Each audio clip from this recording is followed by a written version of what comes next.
Good morning, everybody. Welcome to Talk Tuesday on January 23rd. We are so glad that you can join us today. We're looking forward to a great presentation today. So let's move along and we are going to get started.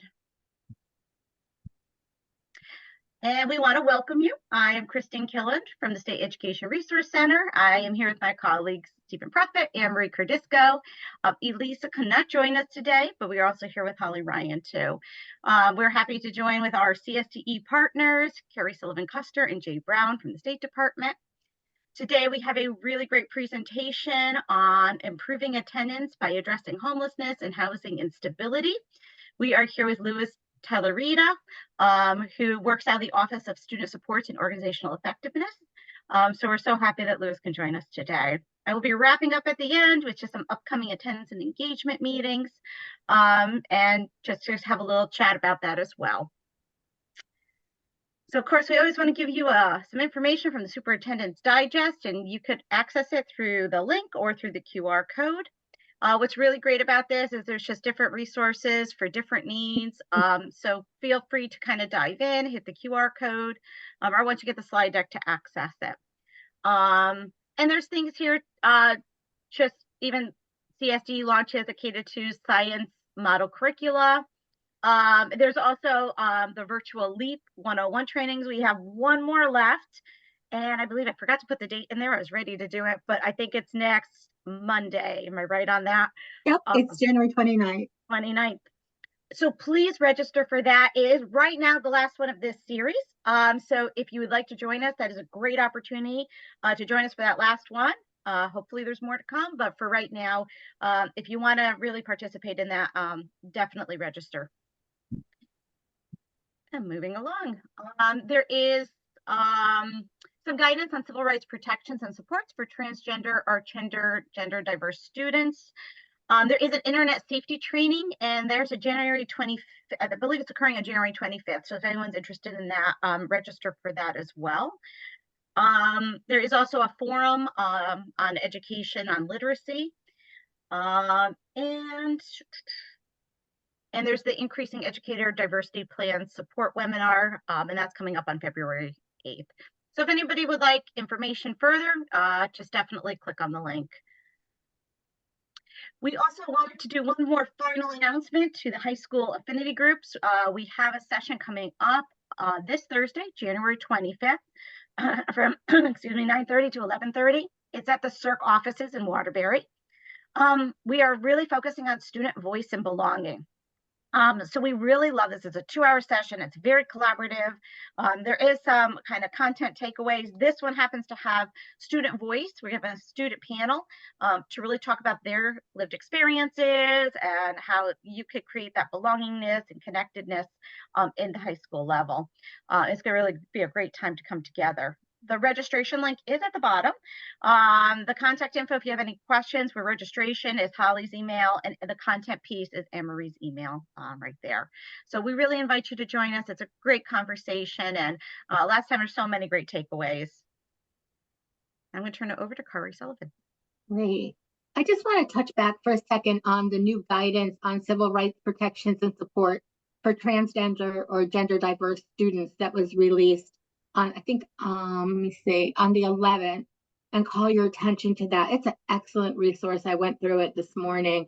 And I also, not sure if you know that our data collection for chronic absence and others in gender also has a non-binary option. And so we're starting to see data on non-binary students, especially in our larger school districts. And chronic absence for that group is high for in some of our districts. So this might be really helpful for districts who are trying to create a more welcoming and supportive climate and culture for students who are transgender or gender diverse students, non-binary. Very helpful guidance document. I put the link in the chat. And next slide, please. Today is the 23rd, and we still don't have our December data. I know it's probably going to come out tomorrow because it really comes out around now. But this is our November data. We did go up a tiny bit from October, but we know we started to hit into our respiratory illnesses at that time. So this is the slide I shared last time, but just for those of you who were not here, I included the size of the groups of students who are chronically absent by these groups. So for all students, 93,000 students were chronically absent in November. Students with high needs, it was 66,571. We've talked about this before on Talk Tuesday. Our students without high needs, that group is increasing in chronic absence rate. They're going in the wrong direction. And these are kids who are not free lunch, not special ed or English learners. And we've been talking about mental health supports and other supports for all students. That's a pretty large group of students, 27,061 kids. It's comparable to, it's larger than our students with our size of group with students with disabilities. So sometimes it's interesting to look at the number versus just the percentage to kind of put in context the size of the group of students that we're talking about. Next slide, please. So I wanted to share with you last week, I think it was Thursday of last week, our Commissioner Charlene Russell Tucker was invited to the White House.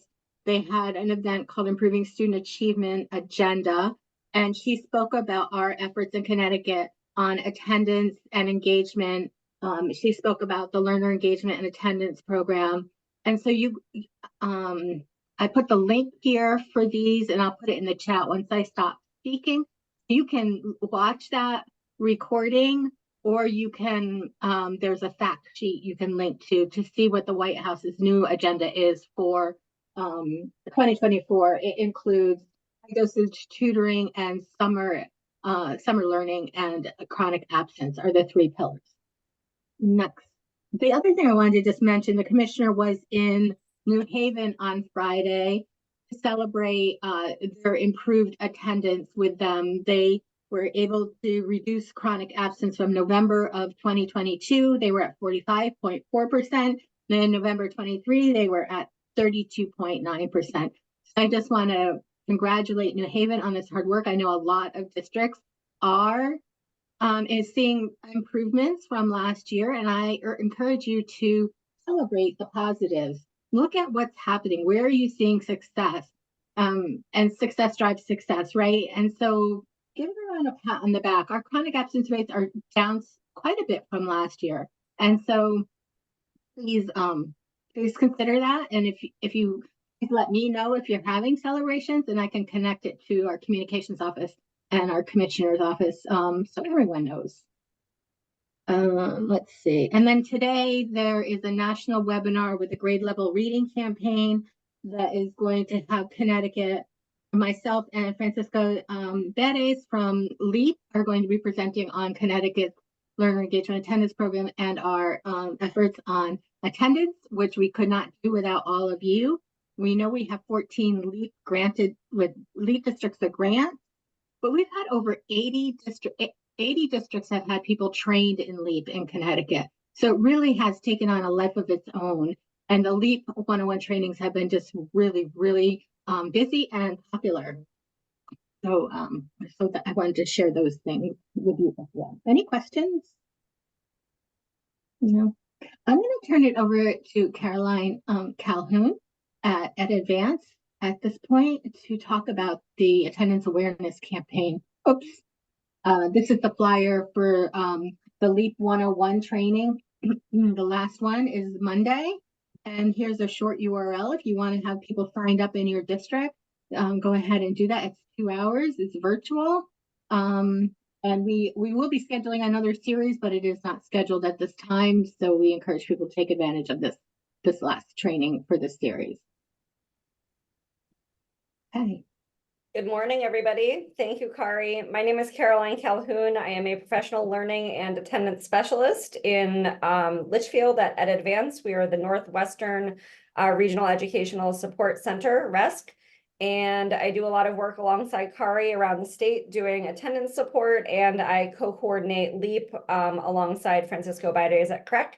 So we are really excited to share with you a few different pieces of information about the ongoing Better With You attendance awareness campaign. I think we've already talked about in past weeks, but for folks who may not have joined us for Talk Tuesdays recently, the Better With You campaign is live, it's up and running. The website has a whole variety of toolkit items on there that you can download, print, customize to use within your district. We saw last week New Haven do that really effectively, adding their logo to the Better With You branding. And it really creates some nice visuals. So we encourage you to check out that Better With You site. Another piece of that effort, as you start to see media across the state for Better With You, is these attendance awareness toolkits. CSDE has purchased these for districts across the state. So everybody is welcome to come to their RESC to pick up those attendance awareness toolkits. The toolkits consist of banners that are both in English on one side and Spanish on the other. And we are happy to say there are also some what we're calling push and pop fidget stress balls, really as a nod to the fact that for a lot of students, the reason they might not be coming to school is because of anxiety related things. So if you can picture those little push and pop stress balls, they're like a little fidget helper. So we can think about those being used in lunch bunches or as something that keeps students feeling calm during class. So lots of ways you can use those as incentives, prizes, just something that students can have with that messaging on it. Positive, school is better with you. It was wonderful at the New Haven press event last week where we were celebrating their improvements. The commissioner spoke and she had the whole audience responding. She would say, school is what? And everyone would respond, better with you. And so the tagline was really taking off, which was lovely. And I think it was resonating with the kiddos in the room, which was great. The last item in the toolkit, there will be stickers available for you as well. So the pickup dates you can see on the screen. This is organized geographically. So your RESC is where you should go to pick up those toolkits. There is a registration link there, which we can pop in the chat as well. The first pickup day is tomorrow for the Ed Advance region. EastCon is Thursday and then ACE is Friday. Next week, CREC will kick off the week on Monday, Learn on Tuesday, and CES on Wednesday. So we really encourage you to take advantage of this opportunity. As a follow-up to this effort, and I think this is on the next slide, correct, Kari? There is going to be a pop-up web store through our vendor where you can purchase additional branded merchandise with this positive messaging. So think things like umbrellas for students who are within that 1 mile radius and may need to be walking to school, but it may be a barrier when there's bad weather. So things like that, lots of other sort of stationary items, door hangers, notepads, things like that, that districts are welcome to purchase depending on what makes best sense for your local context. So we're excited to offer that. That launches on January 29th and it closes on February 9th. But we will be pushing that out with reminders as the date approaches as well. So lots going on with the Better With You campaign, and we're excited for you all to take advantage of these opportunities to really get that messaging out, not just within the schools, but within the community to reinforce this positive messaging for the all hands on deck approach of everybody helping get our kids into school as much as possible. Kari. So I wanted to just share, really excited about getting these toolkits out to any school district that would like them free of charge, so we can have banners and the stress balls and stickers.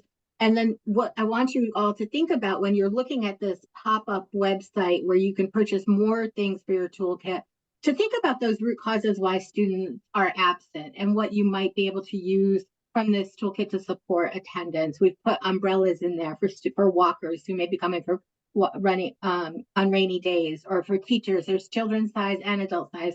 For teachers who may be on bus duty to promote the message there, we've got hats in there and water bottles. And what you see here on the left, or the second to the left, is a door hanger. It'll be in English and Spanish so that you can leave a positive message for families if you do a home visit and they are not there. We used these before and they were very popular.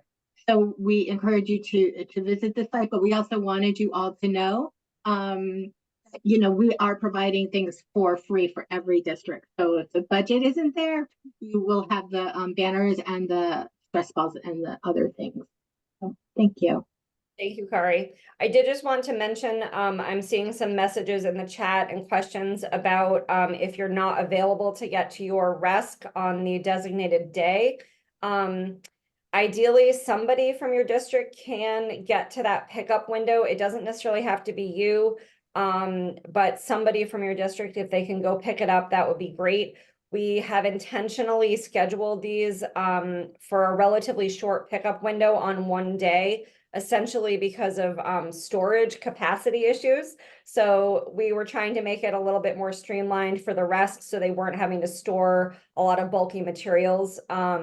So if you are unable to get to your RESC on that day, I guess the first option would be to ask somebody else in your district to go to pick up the materials. And if that doesn't work, you're welcome to come to a different RESC on a different day that might suit your schedule. But we just ask that you register in that link. And the other point is we are trying to create sort of a cohesive approach from districts so that the efforts aren't duplicated in the pickup, so that only one pickup is happening per district so that everybody has access to these materials. And it is first come, first serve. So we hope to see lots of you as we roll out this distribution effort.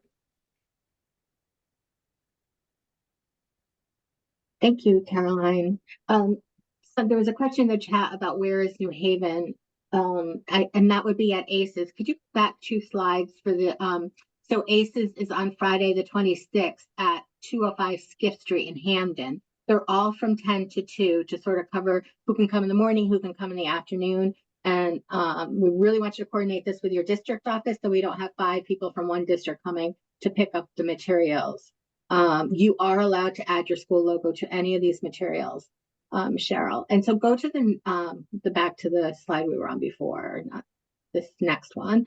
So there are lots of digital materials in the School is Better With You toolkit on our website. And that's what I see Lori Beth is here. And hi, Lori Beth. And that's what New Haven used when they did their campaign. When we walked in the building, there were Better With You posters. They were beautiful and full color with the New Haven Public Schools logo at the top.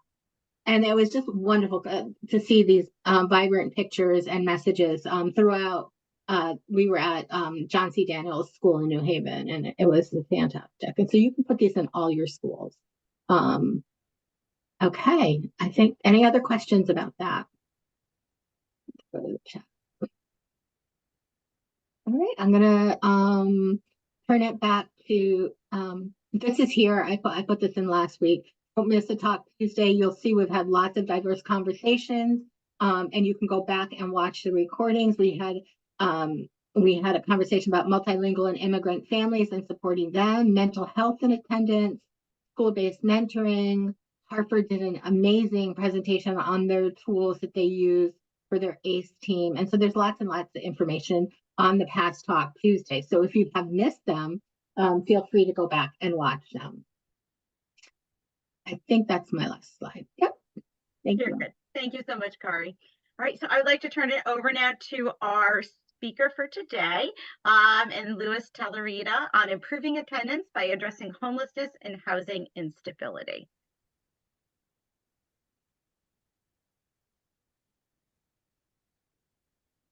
Hey there, I'm looking to share my screen. Can you hear me? Sure, we can hear you, Louis, yes. Okay, doke.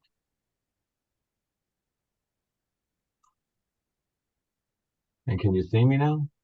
And we do see your screen, yes. Perfect. Good morning, everyone. My charge today is to talk about homelessness and students experiencing homelessness and housing instability and how that connects to the work that you're charged with, which is improving attendance in your school district. So it's been a while since I've had the opportunity to come before you, but there's certainly no shortage to the advantage of coming before you and reminding you folks of the importance of connecting with families and with students who are experiencing housing instability. Again, my name is Louis Talarita, Connecticut State Department of Education. I am the State of Connecticut McKinney-Vento coordinator. So as I know Kari shared a screen with you, but as you all certainly know, in the work that you're doing is that students with economic disadvantage tend to be chronically absent than the overall student population. But as you could even see from our own data here in Connecticut, the slide that Kari shows you, that students experiencing homelessness are chronically absent at even much higher rates than their housed low-income peers. So there certainly is a lot of challenges in this work in terms of the reasons for the absenteeism rates. As you guys are well aware, housing is just one of those things, conditions when we're talking about housing instability and homelessness. The placements that students may go to, that families may be in, whether they're together or separated, is certainly one thing to consider. Whether they're in a shelter and other temporary placements, those conditions will likely affect whether or not a student is getting to school every day. Distance to school and the lack of transportation. So where they may well have been within walking distance, now they're not necessarily there and they need transportation. They don't know where the bus stops are. That's if they're of course in the school district in which the student started the school year or started their educational career. So transportation is certainly a barrier to many of our students and families in getting back and forth to school. That's certainly going to impede their absenteeism rate or challenge their attendance. Child and family, these are things that you're certainly all familiar with, chronic illnesses that the child may be experiencing, but also health conditions of the parent may be impeding the student's ability to connect to school every day.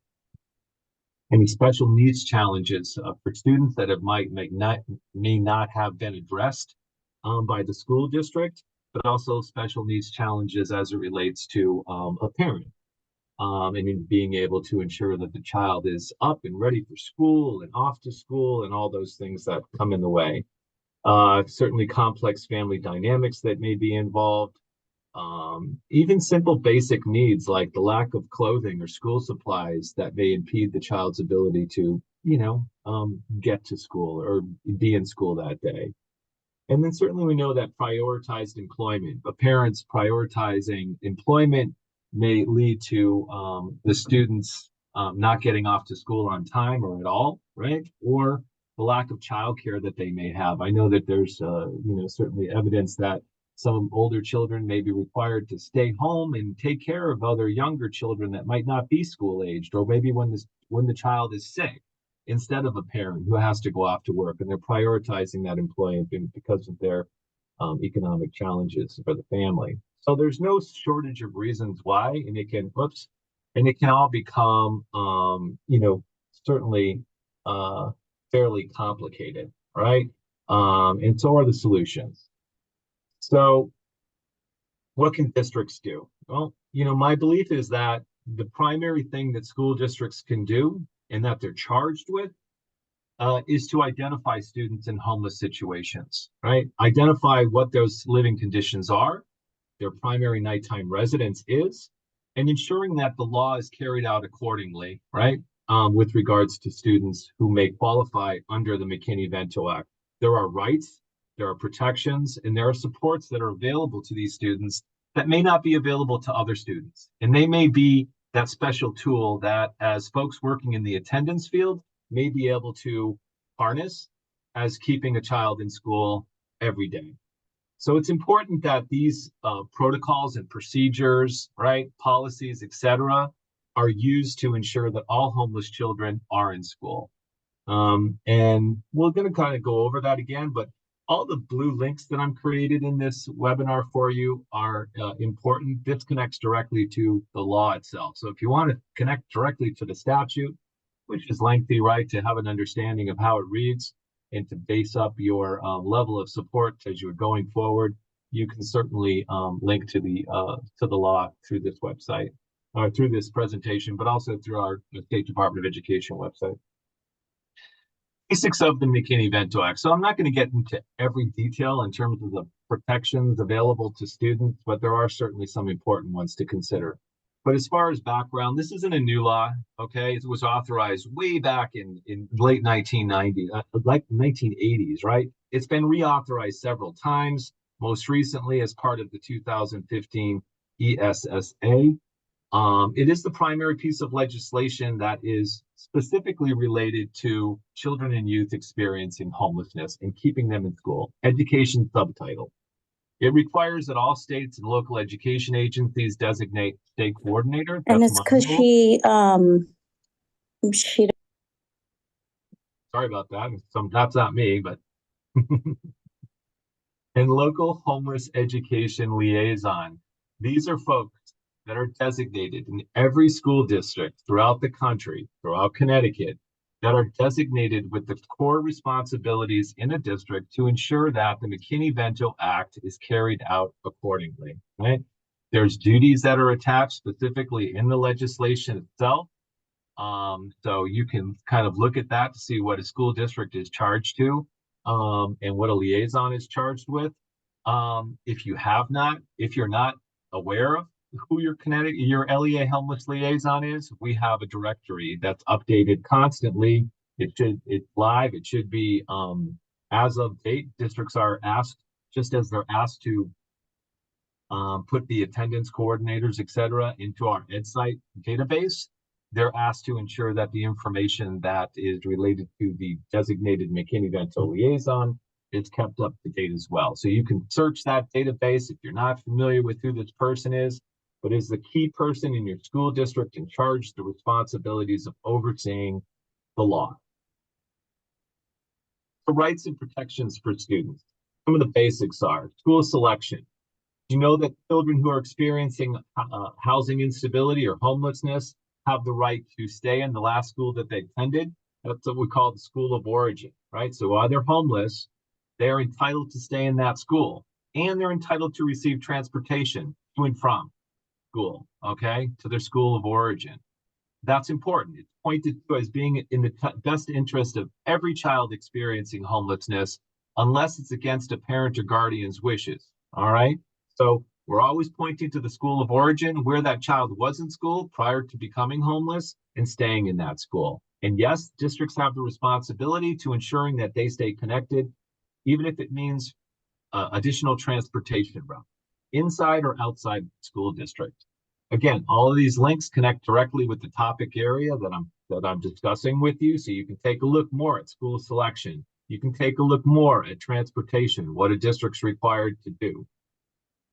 Immediate enrollment talks about when a child also has the right to immediately enroll in any school in which other kids in that particular attendance area, right, new attendance area, in which they may be now homeless, right? So if a child moves from one place to another and the parent elects to send the child to that school district, even though they may be considered homeless, then that district is charged to immediately enroll that child into school. And that means without any proof of residency, they don't have to have it.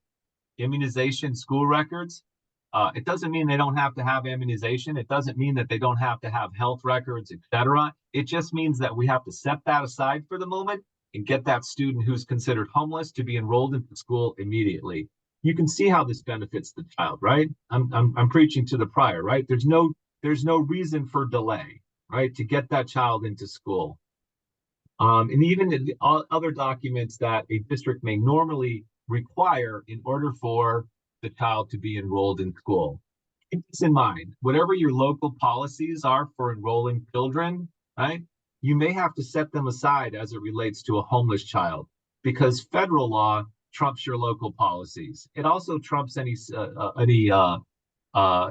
policies they may have that sort of interfere with this, okay? So we have to understand that supersession is involved here, and federal law supersedes state and local policies or laws that may conflict with making sure that this law is carried out accordingly. So you may have to certainly look at that in terms of policies or procedures that your local school district may have. And districts are charged with this task to always be reviewing policies and procedures that may be interfering with the rights of homeless students. These students have the right to enroll and attend in class, okay, of their choice, even if eligibility or school placement is challenged or disputed. Okay, there's a dispute resolution process. It means that families and youth have the right to a hearing if the district says, we don't agree with eligibility, which we don't agree that the student is considered homeless, right? And we'll talk about definition a little bit, but it also means that even if the school says, we don't agree with the parent's decision to keep the child in school here or to enroll the child in school there, right? It means that the parent is given the ability, and even youth that may be on their own are given the ability to challenge that decision and move it forward through a hearing process at the local level. There are certainly things that may accompany the designation once the child is deemed homeless, like free school meals and access to other special programs and services that are comparable to all other students. Okay. Folks, our monitors here, I'm not monitoring the questions, so if you want to interrupt at some point in time, you can kind of prompt me, but I'm not monitoring the questions that are going online, so I'd appreciate it if you guys do. Thank you, Louis. We'll let you know.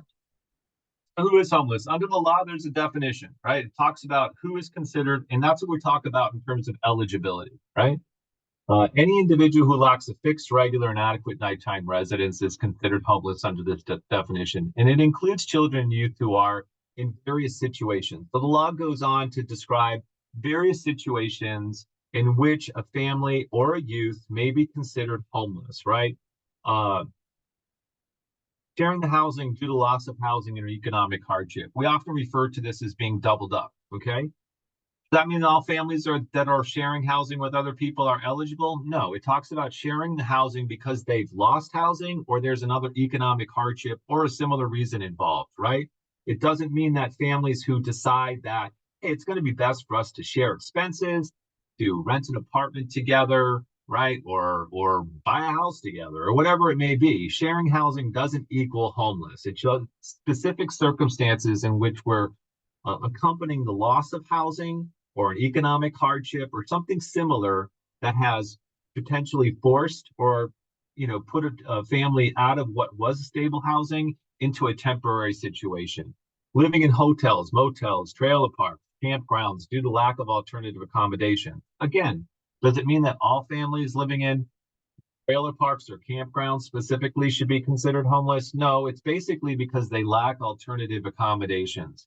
Motels, hotels, you're going to have to take a good look at that because in most cases, those are temporary solutions, right? Could it be considered permanent housing? I suppose, but district's going to be potentially challenged to make that designation when you have a family specifically living in a motel or a hotel for which is anticipated to be for a short period of time. We actually have situations right now in the state, folks, that, shelter programs, shelter services are so limited now in terms of beds that the state has actually, in many of our regional placing authorities, right, are actually putting families into hotels and motels because they lack shelter beds. We kind of diverted from that for a long time, having been in this field for a long time. There was a diversion from that from a long time where the state was actually paying for, or state or other entities were paying for hotels and motels or, stays. Now it's kind of going back to that because the lack of shelter space that's available and access to resources has certainly challenged the system again and kind of putting a situation where families are going back into these places. Clearly, living in emergency transitional housing, these are our shelter services, folks. So, there's really no question that you got a family living in a homeless shelter or domestic violence shelter, or sometimes transitional housing programs for designated temporary periods of time, then they can be considered homeless under the law. Living in unsheltered situations, right, where families or humans are not supposed to be living in cars, other situations like that. So, and we've had, we've had all of these situations. We, recurringly have all these situations. We calculate our data, we collect data on an annual basis, and you can see that information on our site in terms of how this actually plays out in terms of eligibility. We also have a definition in the law that's unaccompanied homeless youth. This means that youth that may be on their own, not in the physical custody of a parent or guardian, are entitled to the same provisions of the law as a child who may be with their parent or guardian, right? If they're considered unaccompanied and homeless, then they qualify for the federal protections in the law, right? Oops. Next. Sorry about that. Schools must assist unaccompanied homeless youth with enrollment, school selection, and dispute resolution process. So this leads to the fact that school districts have certainly another role to play when it comes to an unaccompanied youth, right? Many situations don't necessarily mean that a parent is no longer involved with their youth because they still have parental rights, etc. But in some cases, because maybe they may just be, because of their housing situation, they may be staying in separate places. However, we also have situations involving runaways or kids that are unfortunately kicked out of their houses, etc. They qualify as well, where the parent isn't involved in the child's education, that we have other requirements in terms of ensuring that the school district itself is helping that student with enrollment, keeping them in school, advising them on their rights. And, if it means going to a process by which something's being challenged on behalf of the student, they're advised of their rights for a hearing if they don't agree. So they have the same right to immediate enrollment in educational programs and services as any other student who would be considered homeless. So early identification is key, right? So, and I think you guys know that too, right? In your work, that in terms of when you understand that the student may be challenged in terms of their attendance, getting out there sooner than later to assist that family with understanding what the challenges are is important. So the same thing holds true with the structures and systems that need to be in place to intervene early if a student is not attending school on a regular basis and may be experiencing housing instability or homelessness.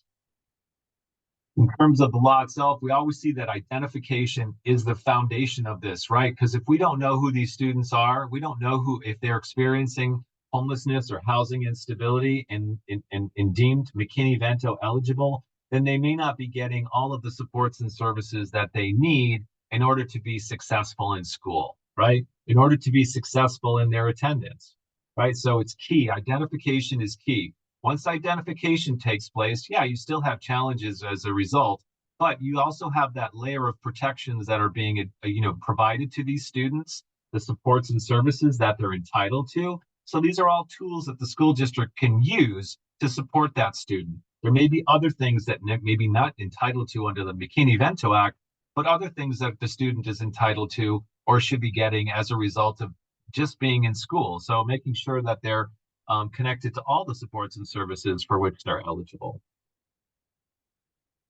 So again, identification and awareness in terms of developing system-wide strategies for improving, always focusing primarily on identification and awareness. What does that mean? Well, it's a lot of different things in terms of the work that we do, but one thing to think about in terms of the work that you do, meeting with families and discussing their situations, you may want to avoid using the word homeless. Families don't generally think of themselves as homeless, right? While we use it in this law a lot, right?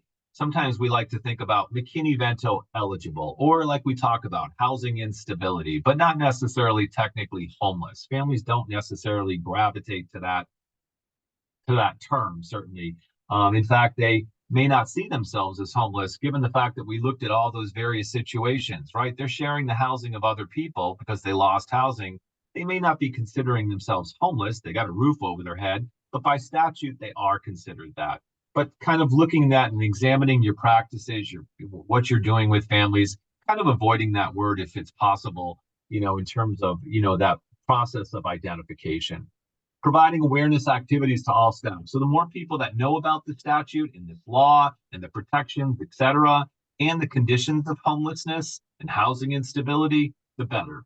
Posting outreach materials in all schools and throughout the community, again, gets to the awareness of any kind of awareness that you're able to do, raise awareness in the community, right, about housing instability and homelessness, and connecting to the school district, the liaison, right, if you are in the situations. Louis, there's a question in the chat that might be timely.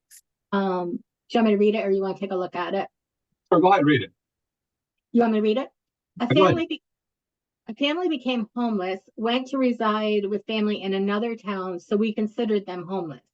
After 2 years, they've decided to stay with the family. How long do we need to consider them homeless? They are not seeking new housing. Is there a time limit? They keep saying they know they're right. Well, the short answer to that question, the way that's posed, is no, there is no time limit on homelessness. The law does not create a time limit in which a student can be considered homeless. They're deemed homeless for as long as the district considers them homeless, right? So the district has the ability to circle back to any eligibility determination if they feel that more information is now present in this situation, things have potentially changed, right? To re-examine eligibility at a point in time that they deem is reasonable, even if the housing circumstance has not changed, right?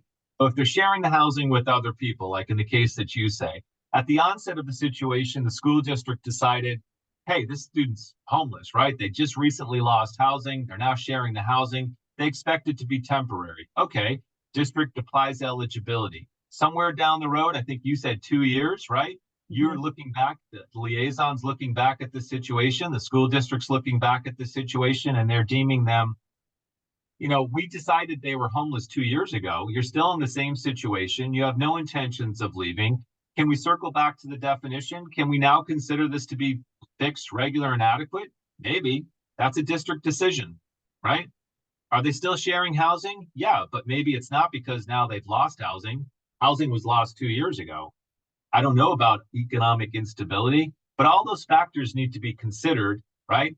Ultimately, the district has a decision to make, right? Are they going to withdraw eligibility or continue eligibility? Districts are advised to review eligibility at the very least, at the close of every school year, right? And examine these cases on a case-by-case basis to determine, are we going to continue to consider the student homeless in the new school year?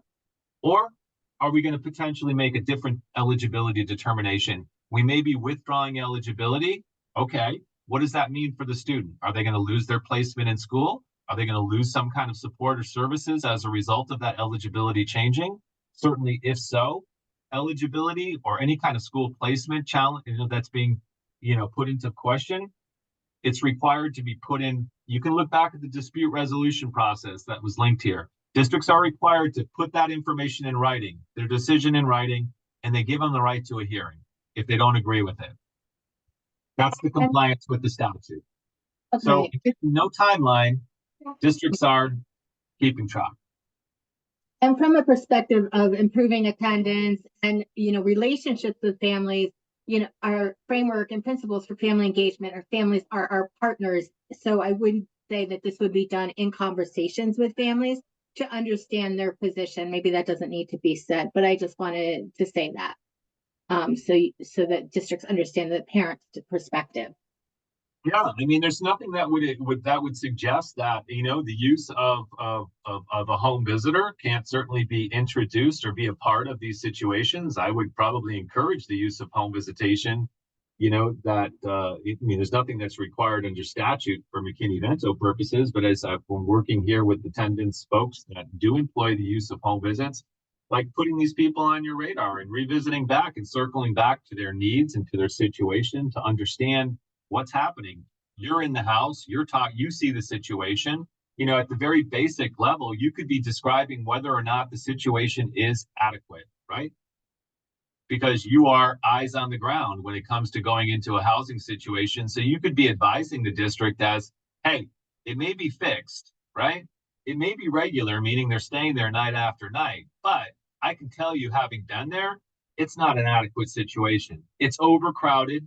This family's living in the living room, 4 people, right? There's 1 bathroom in the house. Can we really equate this to be adequate, healthy, right? You guys may have a take on this to be advising your school district when they are examining eligibility, whether it's at the onset of a situation or longer term, after a period of time has lapsed in which the district is now circling back to eligibility to decide, are we going to consider this to be homeless ongoing and continue those rights and supports, or are we going to take some other approach here? Okay, employing housing questionnaires and enrollment intake and withdrawal. These are other ways towards identification and awareness. So asking questions as part of any kind of enrollment documents any intake documents that you're utilizing, or even withdrawal forms, right? School districts should be thinking about families who are withdrawing their students like somewhere within the year. Like, families don't normally do that, folks. Like, families who have means don't generally withdraw their kids from school mid-year, right? Because they take that very seriously about the disruption of their children in an educational placement, right? Many families will take, care to the fact that if we're going to move, if we're going to buy a new house, we want to do it when our kids are out of elementary school, right? And we're going to go into a middle school situation, right? So, you have to think about that. So I think districts need to consider, like, withdrawal should also be a point in time, like when a family comes in, like, in the middle of November and says, I need to withdraw my student, that you're asking why. Like, well, what's going on? Like, this is kind of a strange time to be disenrolling your child, right, from school. You're asking questions about their housing situation. Like, did you recently lose housing here? And those questions, are going to lead you as to whether or not you're going to point them in the direction of the McKinney-Vento liaison to say, hey, maybe a family who qualifies under McKinney-Vento and deserves to be examined as such. So educating students, parents, and the community at large is an important element in this whole identification and awareness. Similar to the campaign that you guys have going, Better With You campaign, right? We've got the No Matter What campaign that's going on, okay? So you can certainly utilize all of the campaign materials that we have available on our website, similar to the attendance campaign that you're offering. I would express, certainly, encourage the use in your social media campaigns, putting this information. There's campaign materials that you can use by linking to our website here, the No Matter What. School is for everyone, right? So the basic premise of that campaign slogan is, no matter what your housing situation is, your child is entitled to school, right? We're going to figure it out, but there's always a place. Having no housing doesn't mean your child can't go to school. That's not the way it works, right? While we do rely on residency to decide where a child goes to school, it doesn't mean those kids that are not able to meet our residency requirements aren't entitled to go to school, right? So if you have a child that's out of school because they can't meet residency requirements, you should be thinking about, wait a minute, we got to circle back to this, because no matter what, the child has the right to go to school somewhere, right? Whether it's back to school that they were last, or immediately enrolling them into the school they're asking to come to in our particular district, right? So it's an examination of eligibility and what's in the best interest of the child. So I encourage you to connect to our campaign to get help, meaning you can link directly to your liaisons right from here to get answers. There's some Q&As that we put in there, but also, most importantly, spread the word. Connecting with the McKinney-Vento liaisons. If you don't know who this person is, you should do that, right? That's an important element. Know who your McKinney-Vento liaison is, right? Connect with that McKinney-Vento liaison. If you don't know what you're doing and you don't know what they're doing, have that conversation, right? This is, certainly, you guys sort of, your work is certainly connected, right? The work of the McKinney-Vento liaison can certainly aid you in your work, and your work can certainly aid the McKinney-Vento liaison. So including those liaisons in any of your district school attendance review teams, right, should be an important step in any conversations that you have over attendance, right? Your own district data should show you that. Examining overlapping responsibilities. As I talked about, there are responsibilities that are in charge to the liaison. Look at the responsibilities, and are there things that, correspond to what we're doing in the attendance field? Ensure the capacity, time, and knowledge to effectively carry out the McKinney-Vento duties, right? So, as you start to discuss what those responsibilities and what they're, I have to tell you this, McKinney-Vento liaisons are not hired for the sole purpose of, working in the McKinney-Vento field. In fact, that's not what they're hired for. They're hired for other purposes. So if you look at our liaison list, you notice that the person for your district may be a special education director, a school social worker, a school counselor, someone designated with the responsibility, a school principal. So it doesn't mean they've been hired for the sole purpose, but it's also important that you're understanding, like, what is their overall capacity? And is there ways that we can share some of these responsibilities or at least tasks that are associated, right? And if not, then, in examining that capacity and the time and knowledge, if it's not working for that particular person in terms of doing what's charged for them in the statute itself, maybe a conversation that you're having internally with your school district to say, hey, why don't we think about another position for this role that might actually work better, right? Or we also have the situation where some school districts that employ the use of school-based liaisons. So not only do we have a district liaison, but they actually have a designated person in every school in their district that is also in charge with some of the responsibilities under the McKinney-Vento Act. So those are all things to consider as you're moving forward. Improving attendance amongst HCY, homeless children and youth. So building capacity among school staff, right? Ensuring federal law compliance to provide professional development. So any of the professional development opportunities that you're involved in, you may be thinking about how to incorporate McKinney-Vento into those things.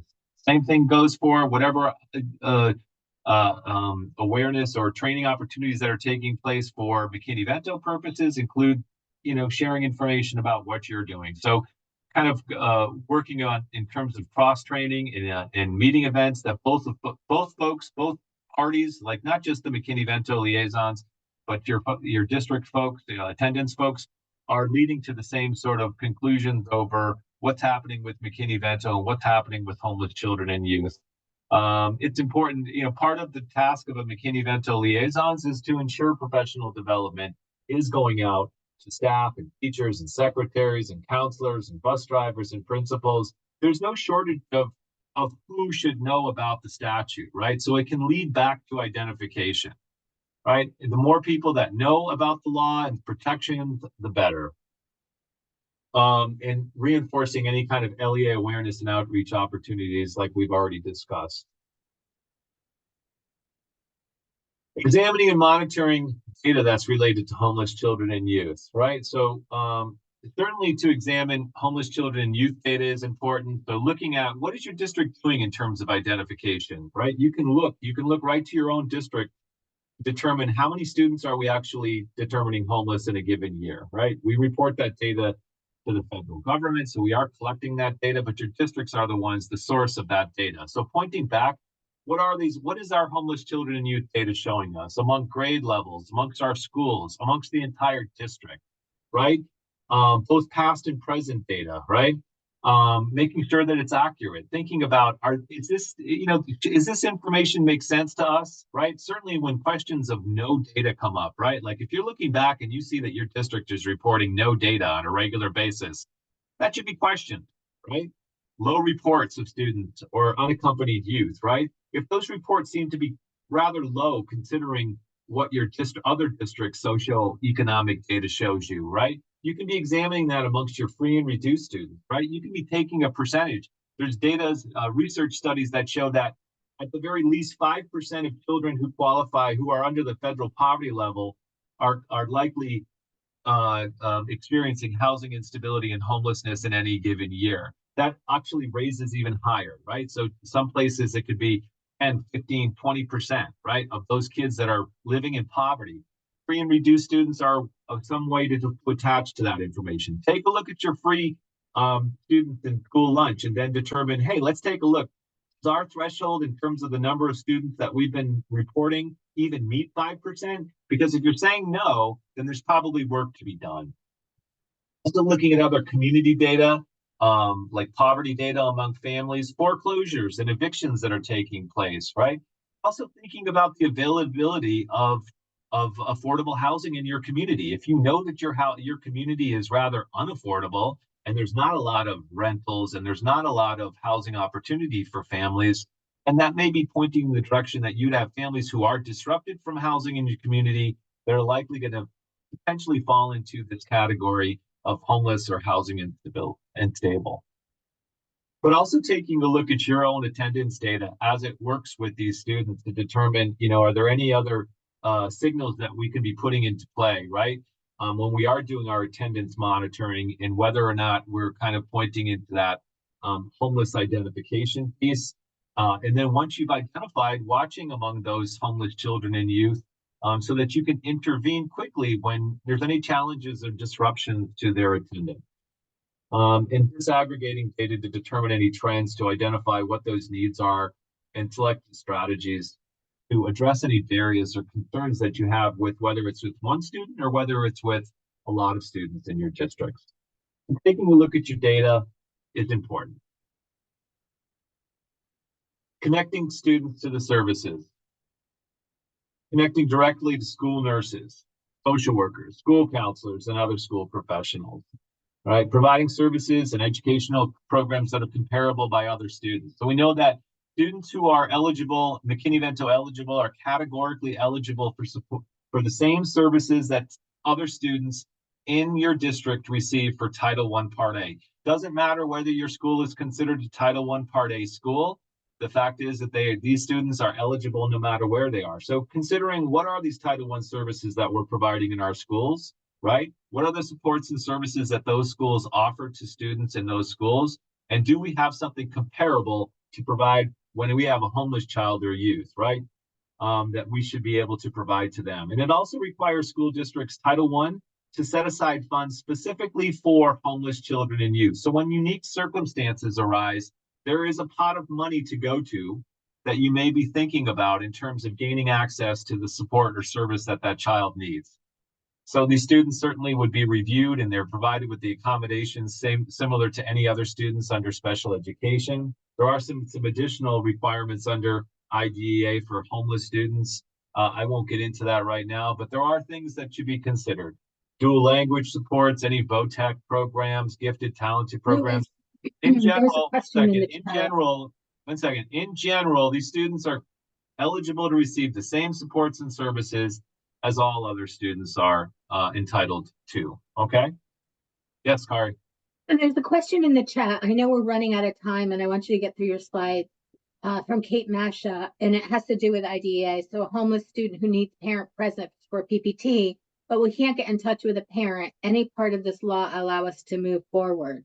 I'm wondering if— No, you'd have to follow special education law with that. So no, there's nothing that would, you could have, if you have an unaccompanied homeless youth, if you have a student that's not in the physical custody of a parent or guardian, that's one of the pieces of special education law requires that for unaccompanied homeless youth, a school district requests a surrogate parent appointment. Okay, so that's a requirement. Now, that's certainly if they're already receiving special education services, right? So if the youth that you're talking about in that district is considered unaccompanied homeless youth, then the district can employ can employ a referral to the State Department of Education for a surrogate parent appointment, right, for that student based upon their HCY status, their unaccompanied homeless youth status, and they'll go through the process of examining the need, but also whether or not they'll get in touch with the parent if the child's under 18.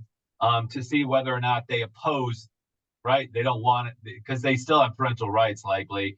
They don't want a student to get a surrogate parent appointment, but that may be the process by which you're engaging the parent, because when they learn that you're going to put that into someone else's hands, maybe that's when they're going to make sure that they're present for the discussion. Okay? Perfect. Thank you. So no, there's nothing especially in McKinney-Vento that says you can move forward in special education. I mean, while these laws are intended to work hand in hand, special education dictates the process, the protocols, the timelines, etc., for children who are eligible under IDEA. Ensuring that transportation needs are addressed without delay, right? So this is the most important thing, and I'm sure you've probably come up against this because this is likely the biggest challenge that we have. And certainly you can see that if a district's not responding quickly to the need of transportation, then you have children who are out of school, who aren't attending. That's going to raise your chronic absenteeism rates right there, right? So addressing these concerns quickly, right? Making sure that there's process or protocols in place to get that child the transportation that they need immediately to keep them in school, right? That's so important. And it doesn't mean like districts can employ like temporary practices to keep that child in school until they can carry forward with the larger lift that may be needed in order to secure the bus route that they need to secure, right? So they could say, hey, parent, can you transport the child tomorrow for the next week? we'll give you some gas money to do it because it's going to take us some time to get a school bus route lifted, right? So you can come up with practices that will, even temporarily, that will then lead to, then getting something longer term. Guidelines, procedures, administrators to ensure immediately transportation to and from schools. Consider both short-term options, like I said, versus long-term options that need to be arranged over time. Working with regional partners to assemble any kind of multi-district agreements and set any regional policies and practices, right? So if there's ways to be sharing these responsibilities amongst many school districts, then districts can certainly consider them. There's no one way to do this. The law doesn't require that a yellow school bus pulls up to get a child to school. It requires them to negotiate with the parent, like, what do we have to offer? Federal and state law require that, this is important to consider, that to transfer of timely records. So school districts in general are required to make sure that they have, they can transfer records immediately, so it doesn't impede the next school district that a child may be going to in terms of getting them enrolled and getting them placed accordingly. So that's something to just consider.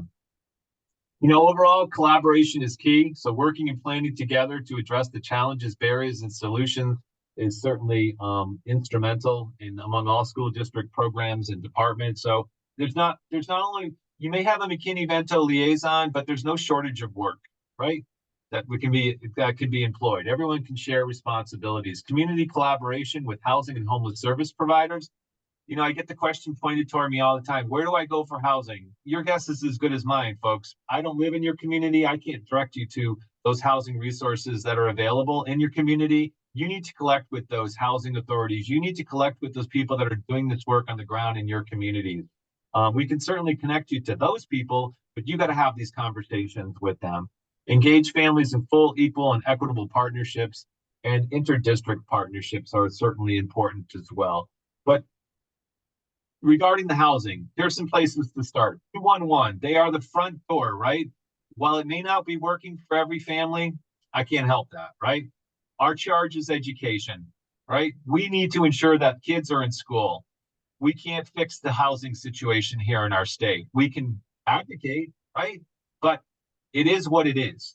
And the front door to gain access to the housing supports and services that are available through the state is through 211, right? They do intake, they do access to emergency housing, rental assistance, right? The number one thing that you can encourage is that if a family gets an appointment right through one of these coordinated access networks, they get to that appointment, because if they don't go, they're not going to get access to services. Know who your public housing agencies are and then consult with them, right? Local housing authorities. These folks administered Section 8 housing, choice vouchers, public housing programs. So know who they are. If you're identifying families from your community, those folks should be prioritized in your community for housing resources. So have that conversation on how that staff communication can take place. The Connecticut Housing Search is a place where you can go when you have families that may have means to secure housing, but they're having challenges like finding housing, something affordable for them, right? So connect with this to think about how do we help them in the housing search. And then there are eviction prevention and moving assistance programs through Unite CT, so that if you have a family who may be facing eviction, someone may be able to mediate to fix that, right? To resolve the eviction, prevent the eviction, etc. All right, that's the fast version. That was a lot of great information, Louis. Thank you so much. Just getting some targeted resources. These are things that are specifically towards school attendance and improving attendance as it relates to homeless children. And these are just some general resources for more information on homeless children and youth, McKinney-Vento, etc. Awesome. Louis, this has been fantastic. Sorry, Kari, I didn't mean to. I just wanted to see how great this presentation has been. Thank you so much for being with us today. Sure. Well, I encourage you folks to use it. Use it to your advantage. Yes, we will. Kids get in school and keeps kids in school, right? Yep. Thank you, everyone. I know we went over a little bit. Christine, did you want to add anything here at the end? Yes, I will. I just need to hang on 1 second. I have to stop sharing and share my screen. Yeah, this is fantastic, Louis. Thank you so much, Louis. And thank you all for joining us today. Just super quick, here are our upcoming Talk Tuesdays. So take a note of those. Also, if you need to register for Talk Tuesday, please use the link. One thing we're going to really ask is please don't share the Zoom meeting link. If anyone's interested, please share the registration link so that they could go through the proper registration process, because then we have to do it on the back end. So please share the registration link so that they can be registered, because we're so excited that others want to join us. That's fantastic. And just here's our contact information, so please feel free to reach out if you need to. We will follow up, of course, with the slides and information. Thank you for joining us today. Have a Thank great you, day, everyone. everyone.